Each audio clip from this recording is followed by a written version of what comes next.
ini tentunya kembali dengan niatan kita untuk mengatasnamakan apa yang kita cari karena Allah.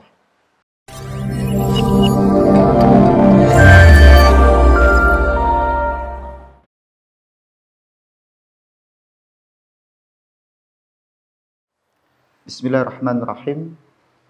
Assalamualaikum warahmatullahi wabarakatuh. Alhamdulillah wa syukrulillahi wa la hawla wa la quwata illa billah. Amma ba'd. Teman-teman, sahabat, para pemirsa dimanapun berada, insya Allah pada kesempatan yang dimuliakan Allah ini, kita akan mengadakan kajian online Remaja Masjid An-Nur Sidoarjo dalam tema mau nyiapin nikah tapi dari mana? Ini bagian dari sesi pranikah part ke-7 insya Allah ya. Dan kami berharap teman-teman dapat berpartisipasi, berkolaborasi dengan ide dan pemikiran yang dapat disampaikan melalui YouTube kami, dan di situ ada kolom komen. Silahkan kita dapat berdiskusi lebih apik ya, lebih indah di situ.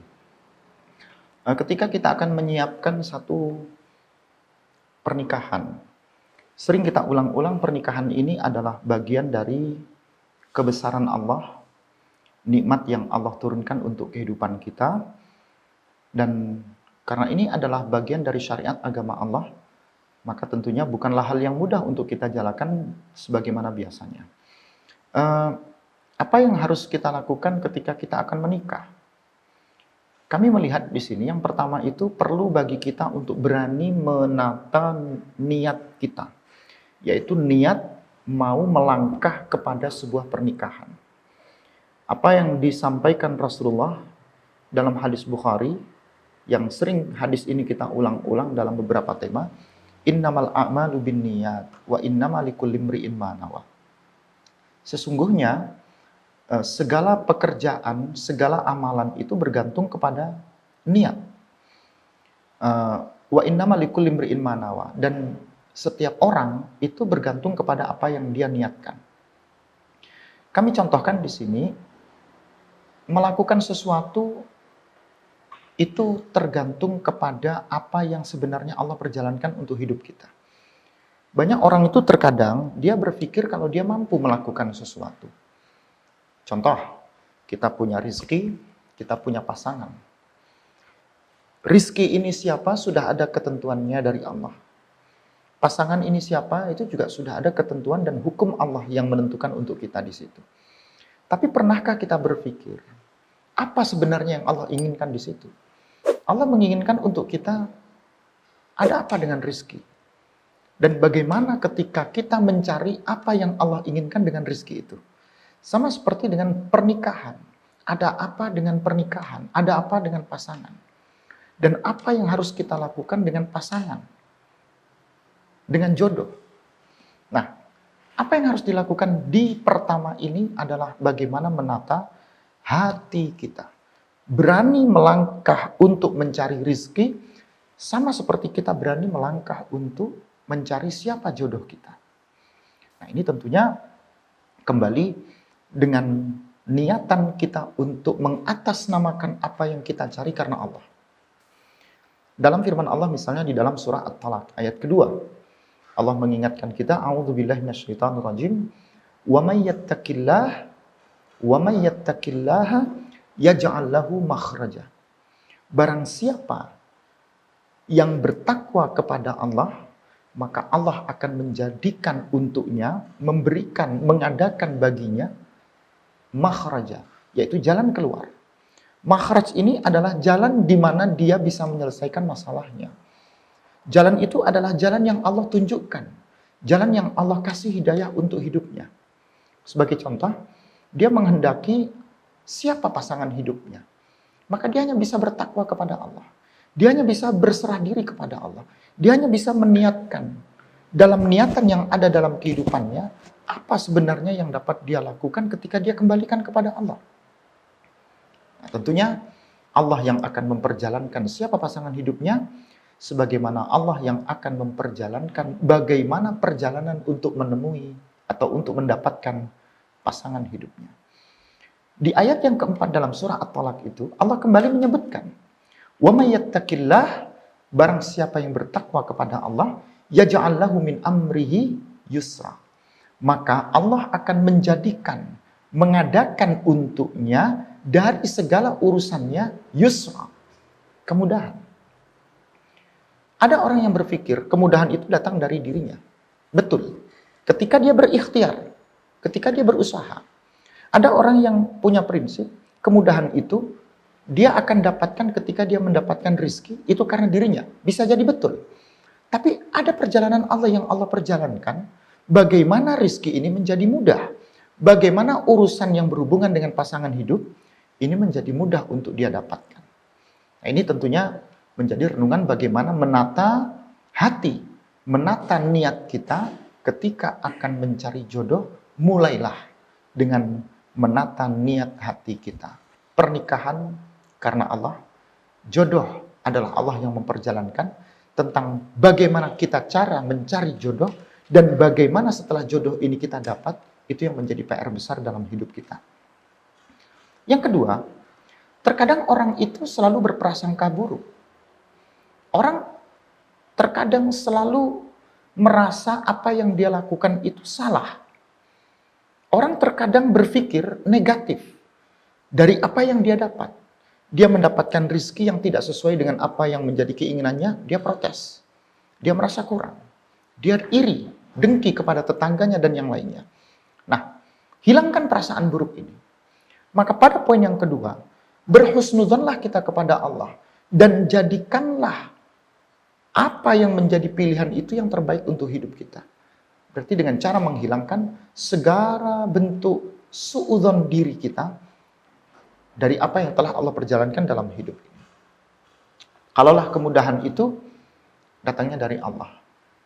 Kalaulah kesulitan itu, kesukaran itu juga datangnya dari Allah. Sebagai contoh misalnya, ada orang yang tidak berani untuk menikah karena apa yang datang untuk dirinya dari pasangan atau calon itu tadi bukan sesuai dengan pilihan hidupnya.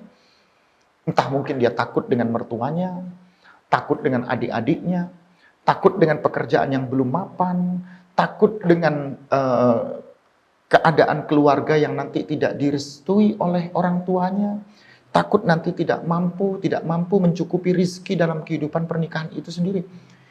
Rasa-rasa takut ini dihilangkanlah.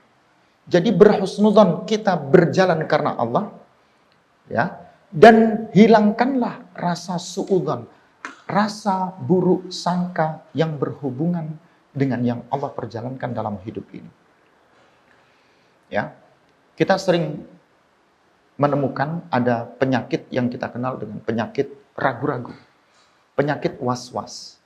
Ada orang yang ragu, tidak berani melangkah untuk menikah, punya rasa was-was, punya rasa takut. Takut ini adalah setan yang memperjalankan. Makanya tata niat ini dengan baik. Sehingga step yang harus dilakukan ketika kita akan menikah pada poin yang pertama, itu menjadi poin yang menjadi penguat bagi poin-poin berikutnya. Ya, teman-teman sekalian yang dirahmati dan dimuliakan Allah Subhanahu wa Ta'ala. Kalau rasa percaya diri kita sudah kepada Allah dengan menata niat cukup indah, cukup baik, dan keindahan niat itu menghilangkan rasa suudzon kita, menghilangkan rasa buruk sangka dari dampak apa yang akan didapat dari pernikahan. Maka pada poin yang ketiga, kita diminta untuk mengikhlaskan apa yang ada di dalam hati kita semata-mata cintanya kita kepada pasangan hidup ini karena Allah. Mengikhlaskan hati seseorang. Ya. Ketika kita berbicara ikhlas, ini tentunya bukanlah hal yang mudah. Ikhlas menerima keadaan pasangan hidup. Ikhlas melihat keadaan ekonomi saat pernikahan itu akan berjalan. Ikhlas melihat seperti apa mertua, seperti apa calon adik ipar, seperti apa lingkungan keluarga. Ini diikhlaskan. Karena kalau tidak berani mengikhlaskan sesuatu, berarti kita masih menyimpan dendam, menyimpan beban yang ada dalam hati kita. Allah berfirman di dalam surah Hud ayat 15 dan 16. Dalam kalimatnya Allah mengingatkan kita, A'udzubillahi minasyaitonirrajim, "Man kana yuridul hayatad dunya wa zinataha, nuwaffi ilaihim a'malahum fiha." Barang siapa yang menghendaki kehidupan dunia dan segala bentuk perhiasannya, salah tujuan karena dia mengikuti keinginannya duniawi. Dia mengikuti apa yang menjadi keindahan perhiasan apa yang ada di dunia. Nuwafi ilaihim a'malahum. Kami akan beri kepada mereka apa yang menjadi balasan yang sudah mereka lakukan. Tentunya dari perbuatan yang menjadi pilihannya selama dalam kehidupannya di dunia. Wahum fiha la yubkhasun. Dan mereka kelak di akhirat nanti tidak akan memiliki balasan apa-apa. Ya. Ulaikal ladina lahum fil akhirah illan nar. Mereka orang-orang yang kelak di akhirat nanti tidak memiliki apa-apa kecuali mereka hanya mendapatkan api neraka. Wa habita ma sana'u fiha wa batil ma kanu ya'malun. Dan lenyaplah, hilanglah segala amal kebaikan yang sudah dia lakukan, yang sudah dia usahakan, dan segala apapun yang dia kerjakan akan menjadi sesuatu yang sia-sia. Nah, ini tentunya menjadi hal yang berat ketika orang akan mengikhlaskan sesuatu dari pilihan apapun yang ada dalam hidupnya. Karena orang dalam hidup ini tidak mudah ketika dia memilih sesuatu, maka ada konsekuensi, ada hal yang menyangkut terhadap apa yang sudah dia dapat. Nah, ini menjaga agar tidak terjadinya konflik dalam kehidupan berkeluarga. Kalau kita mencari sempurna, ingin melangkah, seperti apa pernikahan itu akan kita dapat? Nah, tentunya kesempurnaan itu hanya milik Allah. Tapi di mana kita bisa menyiapkan ini? Memulai ini. Mengikhlaskan apa yang kita temukan, apa yang kita dapat, apa yang kita rasakan, semata-mata itu hanya milik Allah dan ini adalah pilihan Allah. Yang keempat, dari mana kita bisa memulai dan seperti apa kita bisa memulai pernikahan itu? Tentunya dengan jiwa yang optimis. Ya. Ada sikap yang memunculkan kesemangatan dalam diri kita. Kalau kita optimis, ini yang Allah tunjukkan. Ini yang Allah perjalankan. Tanpa, apa itu? Dalam kondisi hari ini kita sering biasa melihat anak-anak berpacaran, anak-anak memiliki pasangan. Artinya apa di sini? Menikahlah dengan optimis. Tanpa perlu kenal-kenalan dulu. Tanpa perlu jauh mengenalnya. Ini kan menjadi masalah. Ya. Seorang muslim, dia akan meninggalkan sesuatu yang menjadi sesuatu yang membahayakan dalam hidupnya. Bukankah ketika berpacaran, bukankah ketika saling kenal mengenal dan ini kebablasan, itu menjadi sesuatu yang mudarat dalam hidupnya. Sementara Islam tidak memperbolehkan bagi kita untuk mendatangkan kemudaratan, baik untuk diri kita maupun untuk orang lain. Seperti pesan Rasulullah dalam hadisnya, la darara wa la dirar. Ya, kita ini nggak boleh mendatangkan sesuatu yang mudarat, yang berbahaya, juga tidak boleh membahayakan atau mendatangkan sesuatu yang bahaya itu kepada orang lain. Nah, sekarang kita lihat, apa sisi positif dari berpacaran? Apa sisi positif ketika kita saling kenal mengenal antara satu dengan yang lainnya? Padahal pacaran itu diharamkan oleh Allah. Karena ada mudarat. Baik mudarat itu untuk dirinya maupun mudarat untuk orang lain. Nah, alangkah indahnya ketika pernikahan dilalui dengan kearifan, kebijakan yang benar-benar menjadikan kehidupan kita terjauhkan dari perbuatan zina. Ayat ke-32 dari surah Al-Isra. Allah mengingatkan untuk kita, wala taqrabuz zina innahu kana fahisyatan wa sa'a sabila. Janganlah sekali-kali kau mendekati perbuatan zina. Kenapa? Innahu, sesungguhnya perzinaan itu kana fahisyata, perbuatan yang fahisyah, yang keji, ya, wasa'a sabila, dan seburuk-buruknya jalan. Artinya apa? Allah mengkhususkan satu kemaksiatan yang dikhususkan dengan kalimat fahsya. Ini beda dengan mungkar. Kemungkaran ini luas, dia banyak. Orang mencuri ya kemungkaran, orang minum minuman keras kemungkaran. Orang melakukan segala bentuk keburukan itu kemungkaran, kebatilan. Tapi untuk perzinaan Allah bahasakan khusus dengan kalimat al-fahsya. Saking apa? Saking kejinya, saking buruknya, saking jeleknya pekerjaan itu. Dari sini, dalam poin yang keempat ini, banyak orang-orang tidak memiliki sifat semangat, kehilangan optimisme hidup, kehilangan jati dirinya, dia kehilangan apa yang sebenarnya dia bisa, dia mampu. Tapi karena tidak optimis, maka terhambatlah fase untuk mencari pasangan hidup. Nah, teman-teman sekalian yang ingin mempersiapkan pernikahan dalam kehidupannya, jangan lupa optimis yang Anda pilih, yang Anda kenal, yang Anda inginkan, itu adalah yang terbaik yang Allah perjalankan untuk kehidupan Anda. Jangan melakukan kesalahan. Karena ketika di awal ini kita sudah melakukan sebuah kesalahan, langkah di awal ini menentukan langkah berikutnya. Ketika akan menemukan pasangan hidup, langkah kita sudah salah. Seperti terjebak dalam perbuatan zina itu tadi. Maka ini tentunya menjadi dampak yang buruk ketika perbuatan keji dari sebuah proses menemukan pernikahan atau menemukan pasangan hidup ini terjadi dalam hidup kita. Yang kelima, apa yang dapat dilakukan, apa yang dapat disiapkan ketika kita akan melakukan sebuah pernikahan. Jagalah kehormatan, jagalah kewibawaan. Ada al-haibah, ada al-hurmah. Artinya, sebagai seorang muslim, sebagai seorang muslimah, dia punya martabat, dia punya jati diri, dia punya harga. Ya, halakam ru'un, kata pepatah Arab. Man lam ya'rif qadra. Celakalah orang-orang yang tidak memahami, tidak mengerti qadrah. Qadrah itu apa? Qadr. Qadr itu apa? Kadar. Kadar itu apa? Ukuran.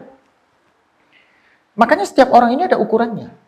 Setiap muslim dan muslimah itu ada kehormatan, ada martabat, ada jati diri yang Allah sudah titipkan untuk hidupnya, dan itu harus dijaga. Ibarat sebuah makanan. Kalau makanan ini kita artikan buah, ya. Apakah ketika buah itu sudah rusak, buah itu sudah busuk, buah itu sudah berhari-hari, buah itu sudah tidak segar, buah itu sudah menjadi tidak baik, lalu akankah ada orang yang akan membelinya? Mungkin ada, tapi harganya akan menjadi murah. Nah, teman-teman sekalian, anak-anak muda saat ini, seolah-olah ketika dia tidak berpacaran, itu dikucilkan oleh temannya. Padahal, Islam mengajarkan, masing-masing kita punya harga diri, punya martabat, punya kedudukan. Diri kita sebagai seorang muslim dan muslimah mahal di mata Allah. Tapi jangan hanya karena jabatan yang tidak seimbang, kedudukan keluarga yang tidak setara, pendapatan yang tidak memadai atau tidak mencukupi, lingkungan yang tidak mendukung, ini menjadikan Anda menjerumuskan diri Anda kepada sebuah kebatilan. Jangan sampai. Makanya sadarilah, kalau kita akan menikah, kita ini punya marwah. Kita ini punya titik di mana kita ini berada pada kebaikan. Ya, jangan sampai terjerumus untuk melakukan sesuatu yang tidak diinginkan oleh Allah atau tidak diridai kebaikannya, karena itu mengandung unsur-unsur keburukan. Nah, dalam satu hadis misalnya, kalau kita melihat di antara keburukan yang dapat terjadi adalah ketika orang mengenal pasangan hidupnya, dia sudah berjalan bersama-sama, goncengan sama-sama, kemana-mana bersama-sama. Bukankah Rasulullah mengingatkan, wanita itu adalah Al-aurah, al-mar'atu auratun. Fa idza kharajat istashrafaha asy-syaitan. Bukankah wanita itu adalah aurat? Apabila dia keluar, maka yang akan bersamanya, yang akan memuliakannya, yang akan menyambutnya adalah syaitan. Ini terjadi ketika sang pasangan hidup atau sang wanita yang akan menjadi calon pasangan hidup ini, dia tidak berpijak kepada hukum-hukum yang telah Allah tetapkan. Ya.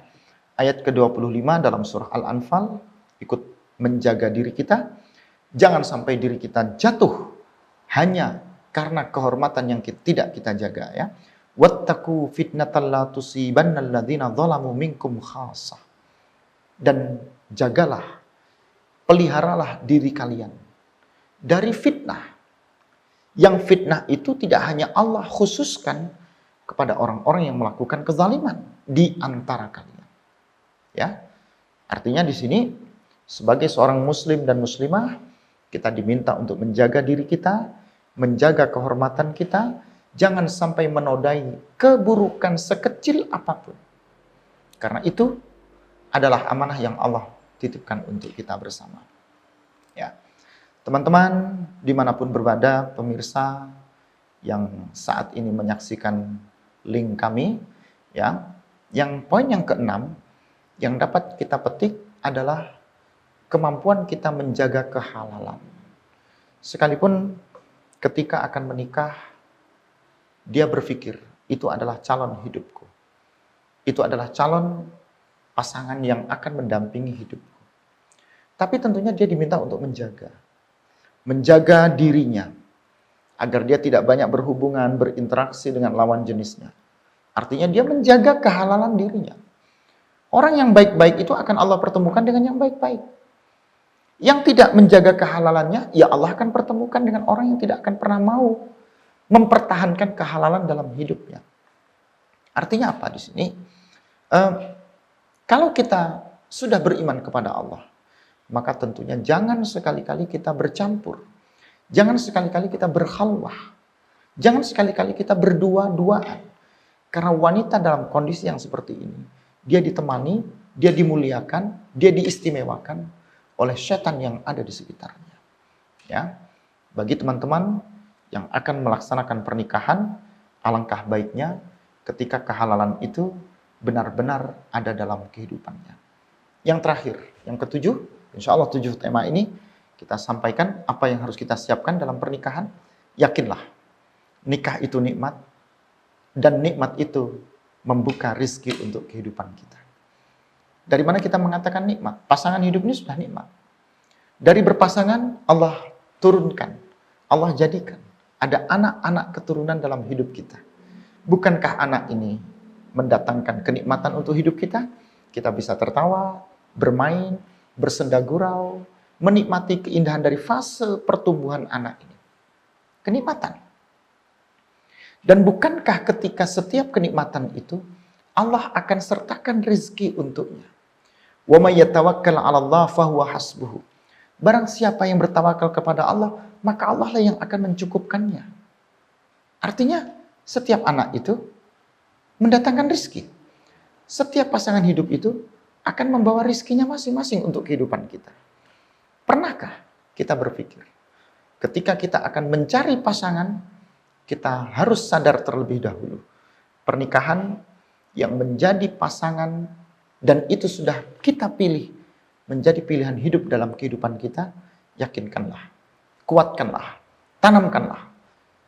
Pernikahan selalu akan mendatangkan kenikmatan, bukan mendatangkan sesuatu yang membahayakan, bukan mendatangkan sebuah kebatilan, tapi kenikmatan.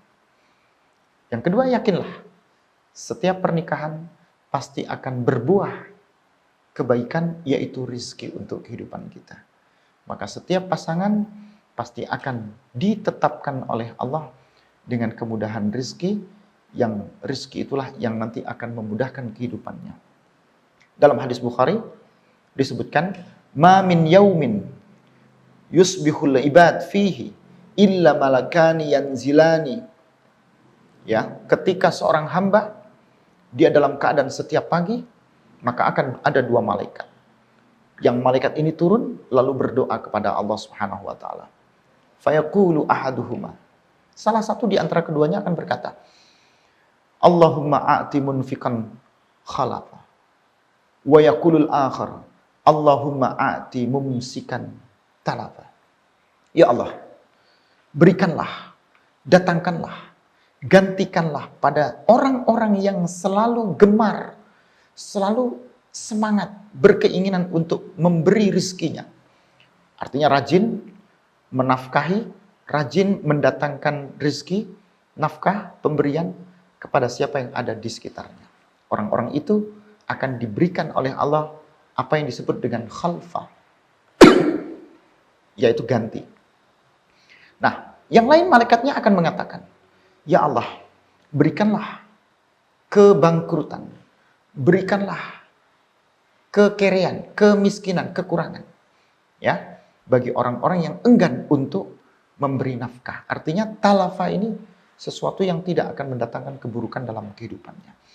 Teman-teman pemirsa sekalian dimanapun berada, mari sama-sama kita berharap segala bentuk kebaikan dari niat yang tulus.